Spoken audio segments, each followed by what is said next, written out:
3. Assalamualaikum warahmatullahi wabarakatuh. Waalaikumsalam. Sehat semuanya. Pilihan hari ini yaitu tentang mata kuliahnya adalah sistem informasi manajemen daerah. Nah, di kuliah ini sebelum saya menjelaskan materi, saya akan menginformasikan terlebih dahulu mengenai rencana pembelajaran semester atau RPS. Ya, nah ini perlu tujuannya apa? Nah ini dimulai dari kemudian apa sih capaian-capaian yang diharapkan di sini kalian dengan di sini dijelaskan menjadi lingkungan ya, kemudian menjadi sumber daya manusia yang dan pemimpin yang bertanggung jawab beretika dan menguasai teknologi informasi. Jadi sekarang capaian-capaiannya. Tapi kemudian apa sih kemudian deskripsi daripada mata kuliah ini?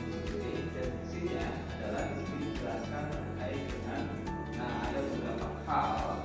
Di sini mata kuliah ini adalah merupakan mata kuliah yang memberikan pemahaman mahasiswa mengenai konsep, definisi, dan teori terkait dengan sistem informasi manajemen daerah. Berarti ada IT-nya, ada pemerintahan daerahnya juga.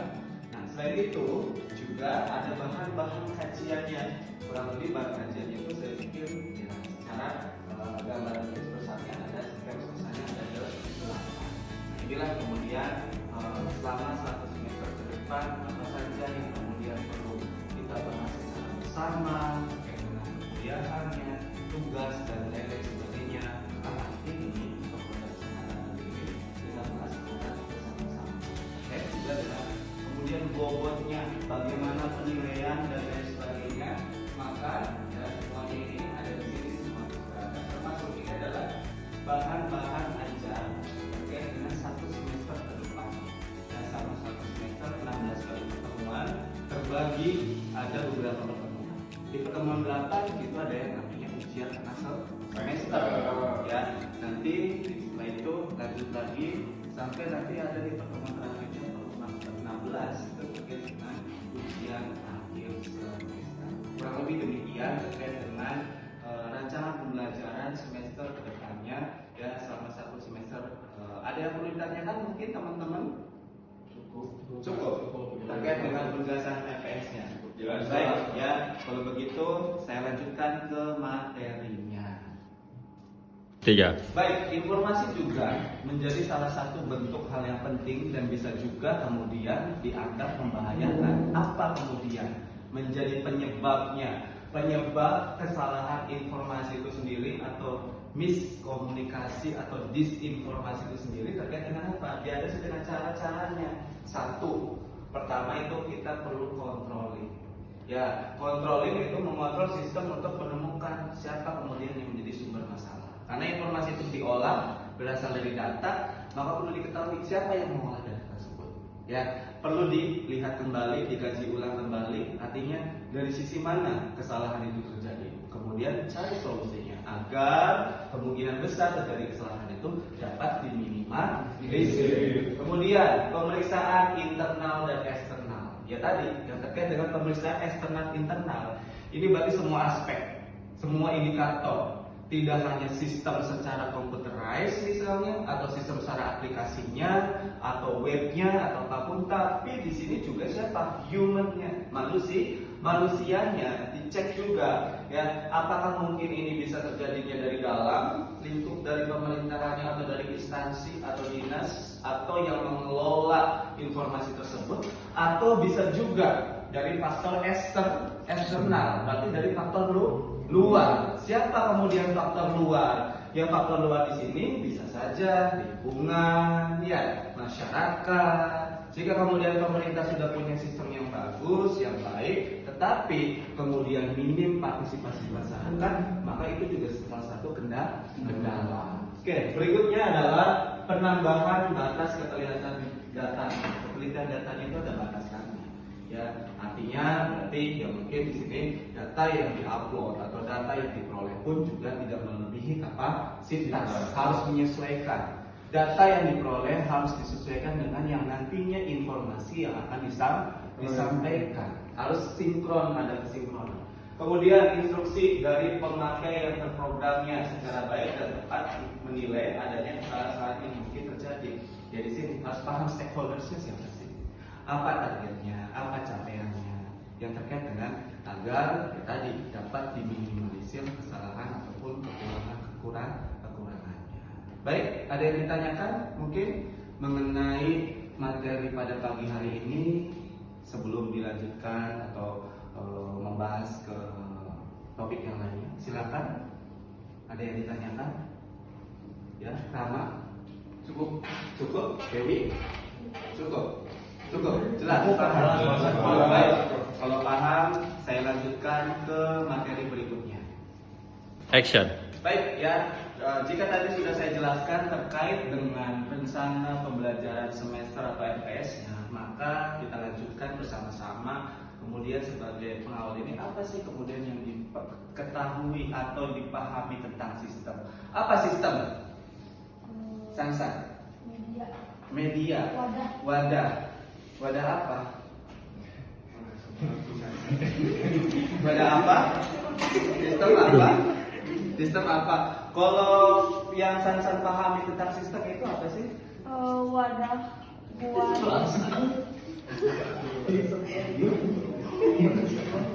Apa kira-kira? Ya, sistem. Kalau sistem pernapasan itu masuk nggak? Sistem pernapasan, sistem pencernaan, itu bagian sistem nggak? Proses dan saling berkesinambungan.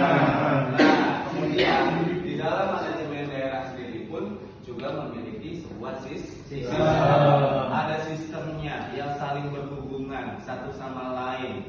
Ya, satu sama lain artinya apa? Ya dalam sistem pemerintahan daerah pun di sini misalnya kepala daerah tidak bekerja sendiri. Ya, pasti akan ada jajarannya yang saling kemudian tadi yang berkesinambungan. Nah, maka terkait dengan sistem pemerintahan daerah itu sendiri di masa sekarang ini juga pelayanan kepada masyarakat atau publik juga ada kaitannya berbasis digital. Oleh karena itulah kenapa hadir sistem informasi manajemen daerah itu sendiri. Apa sih kemudian contoh utamanya? Ya sebagai contoh saja terkait dengan sistem informasi manajemen daerah itu sendiri atau pelayanan berbasis digital atau elektronik di semua pemerintah daerah itu sekarang sudah berlomba-lomba atau sudah menerapkan konsep pelayanan publik itu sendiri pun berbasis digital ataupun IT. Ya, apa saja di antaranya? Ya contohnya kurang lebih seperti ini.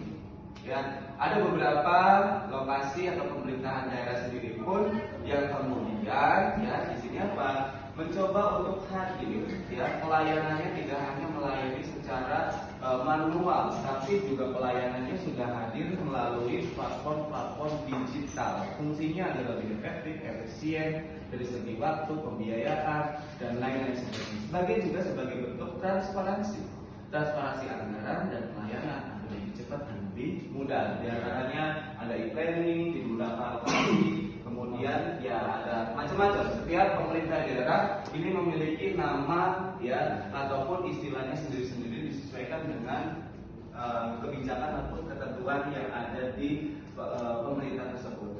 Nah, kemudian sebagai pendahuluan apa sih yang terkait dengan sistem informasi ini? Berawal dari informasi. Apa itu informasi? Ya, pemberitahuan. Contohnya apa nih?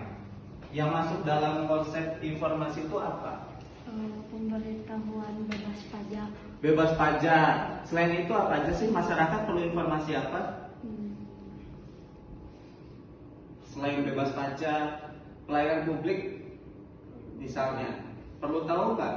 Kalau tentang pajak, tentang kemudian KTP elektronik, bagaimana memperpanjangnya? Karena yang terbaru itu sendiri kan, ya kebijakan mengenai perpanjangan KTP elektronik itu tidak perlu melakukannya di kelurahan ataupun di kecamatan, tapi bisa langsung datang ke Disduk Capil dengan nanti ketentuan yang berlaku atau persyaratan yang berlaku harus dipenuhi.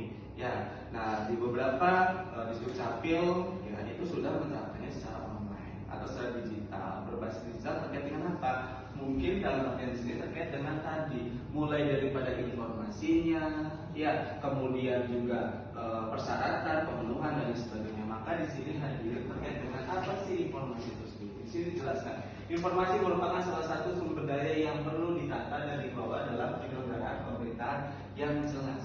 Nah, itu yang tadi saya maksud.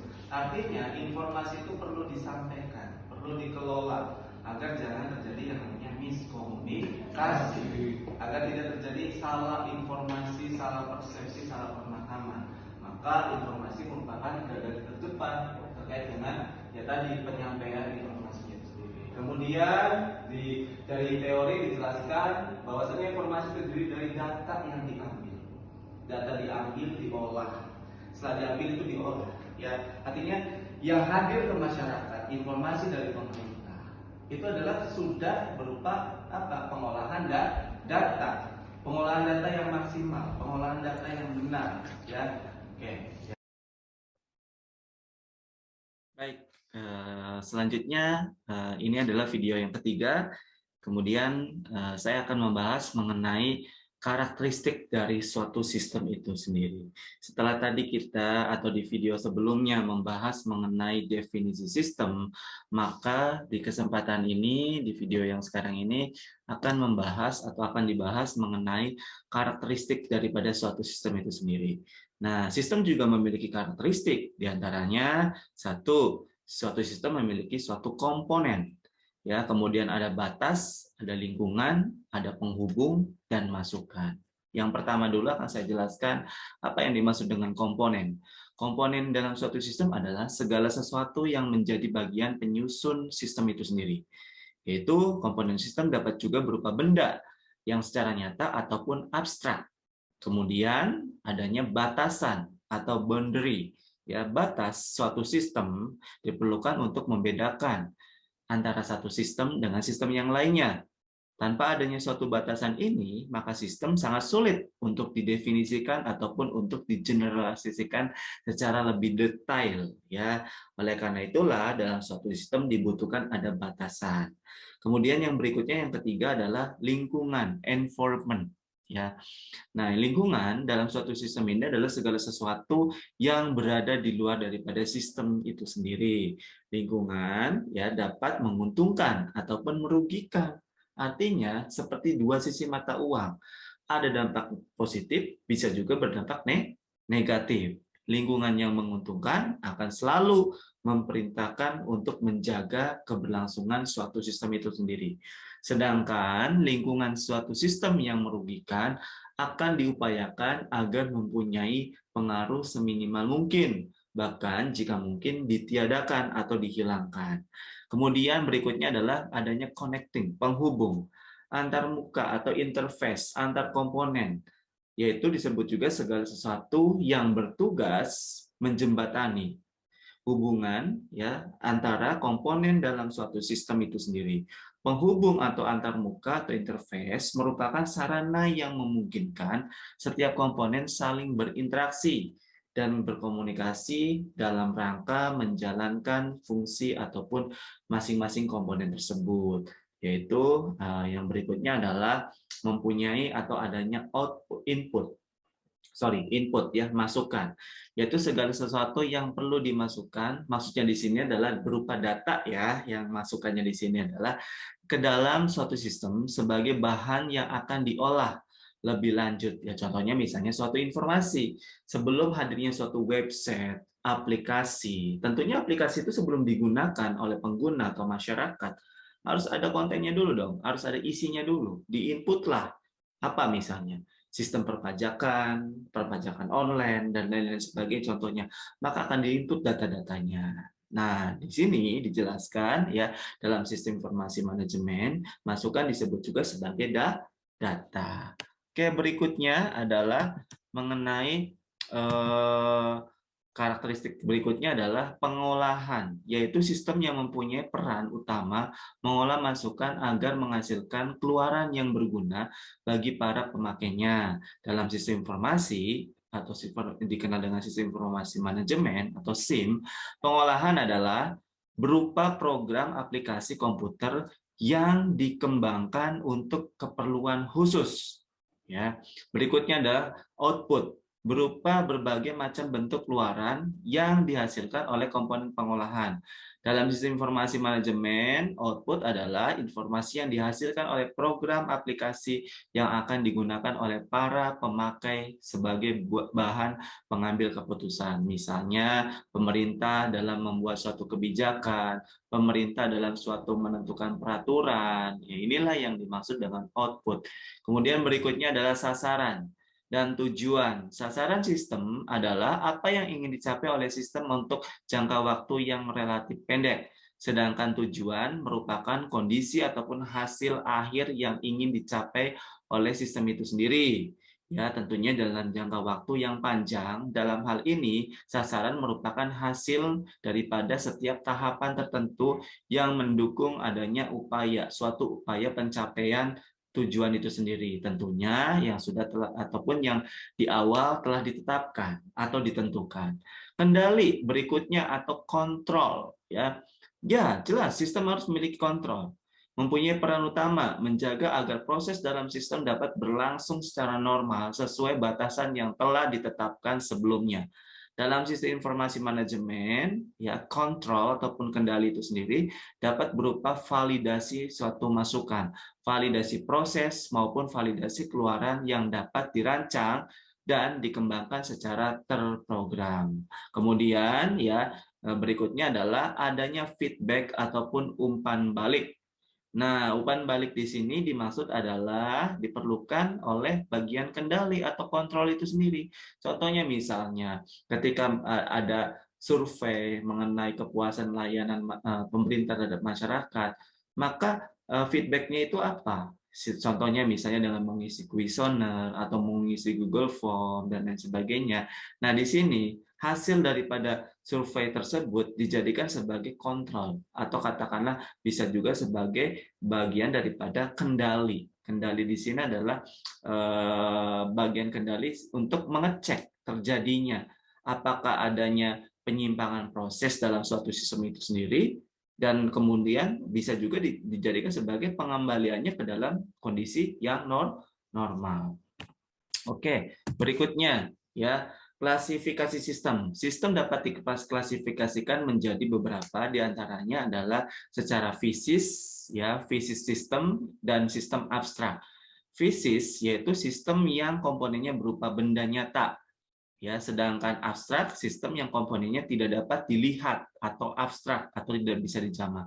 Sedangkan berikutnya adalah sistem dapat diklasifikasikan sebagai sistem alamiah atau natural dan sistem buatan manusia. Sistem alamiah di sini adalah sistem yang keberadaannya terjadi secara alamiah natural. Contohnya tata surya, cuaca, iklim, ya. Kemudian sistem buatan manusia itu sendiri contohnya ya yang hasil kinerja manusia, misalnya sistem komputer, aplikasi, ya, kemudian software, kemudian website dan lain-lain sebagainya. Ya.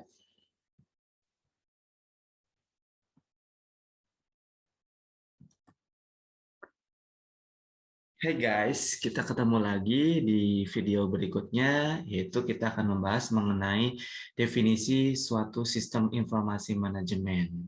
Ya, nah apa sih sistem informasi manajemen? Nah, istilah ini sering sekali terdengar beberapa tahun sekarang, ya. Artinya mungkin kalian sebagai milenial tidak asing ya mengenai sistem informasi manajemen itu sendiri. Nah, istilah sistem informasi manajemen sebenarnya terdiri dari atas 3 kata utamanya, yaitu sistem informasi dan manajemen. Sistem informasi manajemen adalah dimulai dengan memahami istilah sistem informasi dan manajemen itu sendiri. Ya, SIM disingkatnya ya dapat didefinisikan sebagai sekumpulan subsistem yang saling berhubungan, berkumpul bersama-sama dan membentuk satu kesatuan, saling terinteraksi dan bekerja sama antara bagian satu dengan yang lainnya dengan cara-cara tertentu, ya. Kemudian ya di sini adanya apa ya istilahnya melakukan adanya aktivitas pengolahan. Kalau kita berbicaranya dari suatu teknologi, berarti berkaitan dengan pengolahan data, menerima input, kemudian pengolahan, processing, ada output, berupa informasi sebagai dasar bagi pengambilan keputusan yang berguna dan mempunyai nilai nyata. Oke, berikutnya ya Berikutnya adalah mengenai penjelasan ataupun definisi informasi manajemen itu sendiri. Ada beberapa komponen-komponennya, yaitu yang mungkin tadi di video sebelumnya saya sudah membahas mengenai adanya komponen-komponen perangkat keras atau dikenal dengan hardware, perangkat lunak, software, berkas, file ataupun data, prosedurnya, ya, kemudian juga manusianya. Ya tentunya ya itu semua kalau tanpa adanya manusia tidak akan ada yang mampu mengoperasionalisasikan. Nggak mungkin kan tiba-tiba komputer itu bergerak sendiri. Walaupun mungkin secara teknologi ya sekarang sudah bisa misalnya apa cara mengetik menggunakan virtual, baik itu virtual, baik itu audio, tidak lagi misalnya menggunakan sentuhan tangan ataupun jari. Nah, tetapi tetap kan artinya diperlukan adanya human itu sendiri atau manusia itu sendiri. Oke ya. Berikutnya. Nah, unsur penting dalam SIM yang dapat dikatakan efektif itu jika memiliki beberapa hal atau unsur itu sendiri. Yang pertama, ya, data yang dibutuhkan. Ya dong, data yang dibutuhkan itu harus ada, harus udah ready, harus sudah siap. Contohnya seorang jurnalis akan menginformasikan, akan memberitakan melalui media televisi, melalui media cetak, internet dan lain sebagainya. Tidak mungkin dong datanya tidak ada. Kemudian dadakan mencari, maka perlu adanya data yang dibutuhkan. Apa data yang dibutuhkan? Ya, nanti disesuaikan. Bisa misalnya data yang dibutuhkannya, contoh ketika pemerintah, konsepsi dalam artian di sini membahasnya data pemerintahan, misalnya sekarang di era pandemi dibutuhkan misalnya berapa jumlah pasien yang sudah sembuh, berapa suspeknya yang terbaru, berapa yang meninggal, berapa yang misalnya spesimen-spesimen dan lain sebagainya, maka itulah yang dibutuhkan. Kemudian kapan data itu dibutuhkan? Iya dong, ya jangan sampai misalnya sudah last year atau sudah seminggu yang lalu kemudian baru diberitakan, maka apa? Tidak akurat, tidak akan berlaku, tidak akan berguna. Ya, artinya data itu diperlukan, data itu diperoleh hari ini, maka diberitakan hari ini. Apalagi dengan hadirnya media pemberitaan secara online, ya ini dapat menggeser secara konvensional. Mungkin zaman-zamannya saya dulu, ya remaja masih mungkin mengenal adanya surat kabar, koran. Mungkin sekarang masih ada ya, masih ada koran, surat kabar, majalah, tapi eksistensinya itu sendiri tergeser. Mulai tergeser karena apa? Hadirnya ya dengan konten-konten digital, dengan pemberitaan secara online, baik itu adalah yang tadinya tabloid, koran, majalah, yang tadinya berupa cetak, kemudian bermigrasi mereka memiliki apa istilahnya bermigrasi ke pemberitaan secara internet. Kemudian siapa yang membutuhkannya? Ya ditentukan. Kalau ini adalah levelnya pemerintah, makanya pemerintah. Kalau khalayak umum masyarakat juga artinya disesuaikan. Kemudian di mana data dibutuhkannya? Dalam bentuk apa data tersebut dibutuhkan? Kemudian prioritas yang diberikan dari bermacam data itu sendiri. Makanya tadi saya bilang ada data primer, sekunder, ya artinya data primer, data utama. Apa ini? Harus bisa memilih, ya ada data abstrak, ada misalnya data berupa angka, simbol, data misalnya audio, visual dan lain-lain sebagainya. Oke, kemudian prosedurnya atau mekanismenya yang digunakan untuk merespon data itu sendiri. Oke. Ya, selamat bergabung di mata kuliah Sistem Informasi Manajemen Daerah, yang mana mata kuliah ini akan membahas mengenai suatu konsep informasi manajemen daerah yang kita mulai. Yang pertama itu dengan dimulai dengan pendahuluan bahwasanya sistem informasi manajemen pemerintahan itu sendiri dimulai pemahaman dari adanya informasi. Ya, apa sih informasi? Informasi itu merupakan salah satu sumber daya yang perlu ditata dan dikelola dalam penyelenggaraan pemerintahan yang jelas bobot dan cakupannya sangat kompleks. Ya, saya kutip dari pengertiannya Murdik bahwasannya informasi itu sendiri terdiri dari data yang telah diambil, diolah ataupun sebaliknya ya digunakan untuk tujuan informatif atau simpulan Bisa juga menjadi suatu argumentasi atau sebagai dasar untuk peramalan ataupun pengambilan keputusan. Nah, maksudnya di sini ya, yang dimaksud di sini adalah ya, contohnya dalam suatu informasi yang sudah bentuknya misalnya dalam suatu pemberitaan ataupun sudah hal-hal yang sifatnya sudah dapat dinikmati seperti sekarang era digitalisasi portal-portal news. Nah, sebelum menjadi suatu informasi, hal tersebut tentunya merupakan suatu data.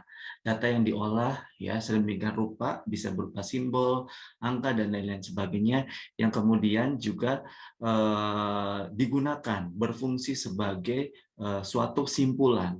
Kemudian ada kutipan yang lain mengenai konteks daripada manajemen. Kalau tadi kita sudah membahas mengenai informasi itu apa, kemudian kita membahas dari sisi manajemen.